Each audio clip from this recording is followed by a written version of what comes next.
Good morning student. अभी हम लोग जो ह्यूमन सर्कुलेटरी सिस्टम पढ़े थे उसमें 2 वीडियो अपलोड हो गया है। अभी तीसरा वीडियो हम अपलोड कर रहे हैं। पहले आपको बता रहा हूँ, पेसमेकर हम पढ़े थे। पेसमेकर जो हार्ट बीट क्रिएट करता है, जो मसल है, एसए नोड पढ़े थे। आप लोग को पता है हम लोग का वो कितना क्रिएट करता है? 72 टाइम्स पर मिनट।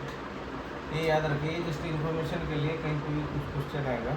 अभी पढ़ाते हैं कि आपको डबल सर्कुलेशन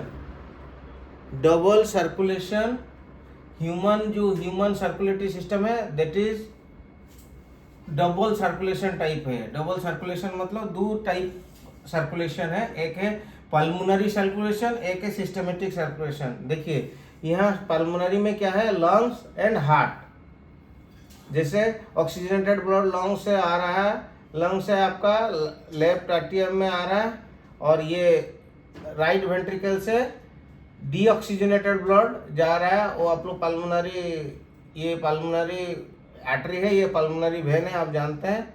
ये हो गया लंग्स एंड हार्ट के बीच में जो सर्कुलेशन हो रहा है उसको कहते हैं pulmonary circulation, heart and lungs के बीच में। ये बहुत इंपॉर्टेंट है। और सिस्टमेटिक सर्कुलेशन क्या होता है? हार्ट एंड एंटायर बॉडी के बिटवीन में जो होता है, पूरा बॉडी से और हार्ट के बीच में जो होता है। जैसे आपका लेफ्ट वेंट्रिकल से ऑक्सीजनेटेड ब्लड जाता है, बॉडी में पहुंचता है, फिर बॉडी से डीऑक्सीजनेटेड ब्लड लेके राइट एट्रियम में घुसता है, फिर हेड से अपर पार्ट से आप जानते हैं वेना कावा और अरोटा, ये सब पहले पढ़े हुए हैं। तो ये है सिस्टमेटिक सर्कुलेशन। क्या हुआ? Heart and body in between में जो सर्कुलेशन होता है that is called systematic circulation. And जो लंग्स पल्मोनरी, आपको कहा हूँ पल्मोनरी जहां पे आ जाता है वो लंग्स आ जाता है। तो लंग्स और हार्ट के बीच में जो होता है वो पल्मोनरी सर्कुलेशन है। ये शॉर्टकट में लिख दिया। हार्ट एंड लंग्स के बिटवीन जो होता है, हार्ट एंड एंटायर बॉडी के बिटवीन में जो होता है सिस्टमेटिक सर्कुलेशन है। ये आपका, इसलिए human circulatory system is A double circulation type. ठीक है।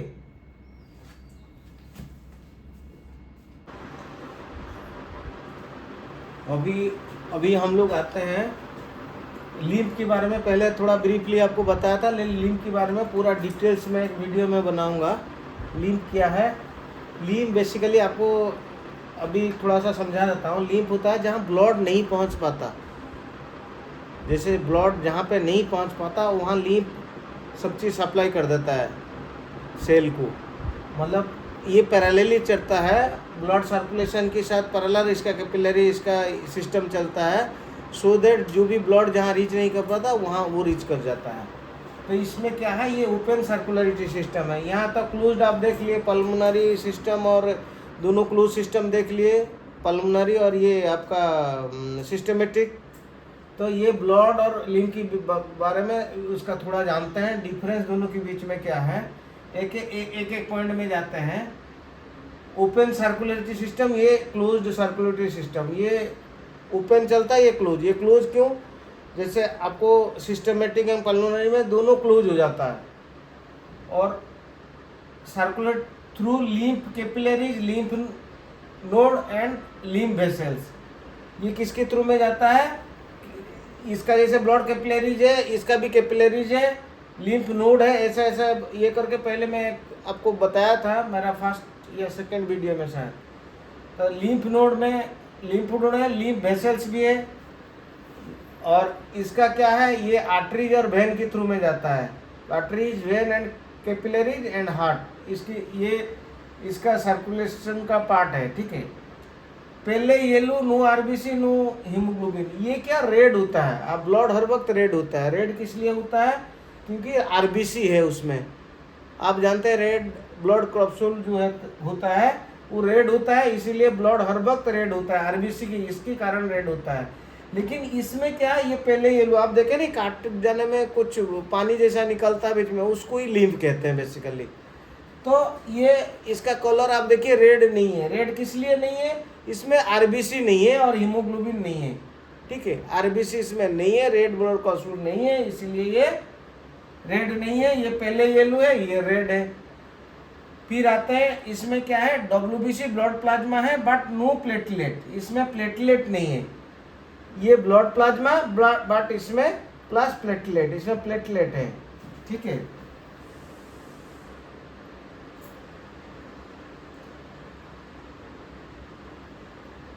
इसमें प्लेटलेट्स है। WBC white blood capsule, blood plasma, no platelets. यहाँ पे क्या है, एडिशनल है, ये दोनों तो है, इसमें WBC है, ब्लड प्लाज्मा है, लेकिन प्लेटलेट्स इसमें भी है, इसमें प्लेटलेट्स नहीं है। ये इंपॉर्टेंट है, ये सबसे इंपॉर्टेंट है।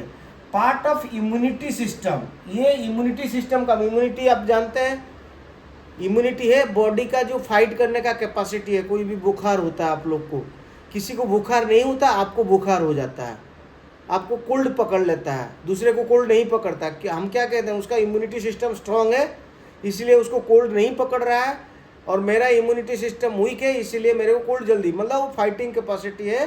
तो ये लिम्फ, आपका जो लिम्फ में जो लिम्फ इसका काम करता है, ये part of the immunity system है।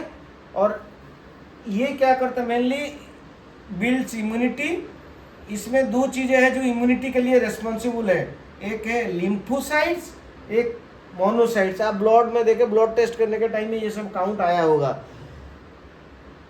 तो ये लिम्फोसाइट्स हो गया और मोनोसाइट्स जो, both are responsible for the immunity. और ये लेकिन क्या करता है, इसका मेन काम है रेस्पिरेटरी गैस। रेस्पिरेटरी गैस क्या है, हम ऑक्सीजन लेते हैं, कार्बन डाइऑक्साइड छोड़ते हैं, उसको कैरी कौन करता है, ब्लड करता है। तो एक O2 लिख दिया, यहाँ CO2 लिख दिया, और न्यूट्रिएंट्स, हार्मोन, ये सब ये कैरी करता है, ठीक है। ये मोस्टली इसका काम है, इम्यूनिटी है।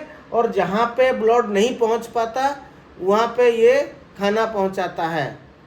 और यहाँ पे ये क्या करता है, मेनली ये प्रोटीन तो न्यूट्रिएंट्स कैरी भी करता है, प्लस रेस्पिरेटरी गैस कैरी करता है, ये इम्यूनिटी है, ये मेनली है। और लिम्फ के बारे में डिटेल्स में और एक वीडियो में बनाऊंगा, ठीक है। Thank you.